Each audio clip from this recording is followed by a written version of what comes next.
স্বস্তির বৃষ্টি, গরম থেকে রেহাই।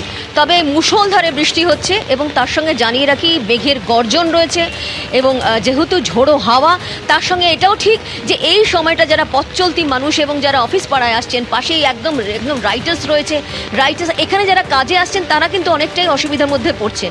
এবং যেহেতু আধ ঘন্টা ধরে কিন্তু এই বৃষ্টির সম্মুখীন হয়েছেন প্রত্যেকেই, এবং এই বৃষ্টি ধীরে ধীরে দেখা যাচ্ছে যে অনেকটা হলেও যখন যেভাবে মুষলধারে বৃষ্টি শুরু হয়েছিল তার থেকে কিছুটা হলেও একটু যে এই বৃষ্টির যে বেগ সেটা কিন্তু অনেকটাই কমে এসেছে। তবে এখনও কিন্তু বৃষ্টি চলছে এবং শুধুমাত্র যে একদম ধর্মতলা চত্বর বা ডালহৌসি চত্বর নয়, একদম উত্তর থেকে দক্ষিণ, দক্ষিণ থেকে পূর্ব, পূর্ব থেকে পশ্চিম, চারদিক দিয়ে কিন্তু একই সময়ে বিভিন্ন জায়গা থেকে এই বৃষ্টির ছবি আসছে এবং অর্থাৎ বোঝা যাচ্ছে পুরো কলকাতা এবং পার্শ্ববর্তী যে সংলগ্ন এলাকা রয়েছে সেখানে কিন্তু বৃষ্টির ছবি রয়েছে। বৃষ্টিতে রয়েছেন এই মুহূর্তে, যেটা আগে বলছিলাম যে গরম থেকে রেহাই, এটা ঠিক। তবে এটাও ঠিক যারা কাজে রয়েছেন, যারা বেরিয়েছেন তাদের কিন্তু অসুবিধার সম্মুখীন হতে হচ্ছে।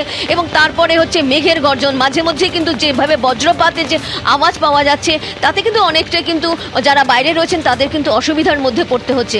তবে এটাও ঠিক যারা অফিস পাড়ায় রয়েছেন, যারা বেরিয়েছেন তারা কিন্তু অপেক্ষা করছেন, অনেকের কাছে ছাতা রয়েছে। তবে এটাও দেখা যাচ্ছে যে ছাতা ছাড়া রয়েছেন এমনও লোকজন বেরিয়েছিলেন। হঠাৎ করে যে এই ধরনের একটা ওয়েদার চেঞ্জ হবে, যদিও আবহাওয়া দপ্তর জানিয়েছিল যে বৃষ্টি হবে, তবে এইভাবে আবহাওয়া দপ্তরের জানানোর পরও কিন্তু এইভাবে যে ওয়েদার চেঞ্জ হবে সেটা কিন্তু অনেকেরই অজানা ছিল।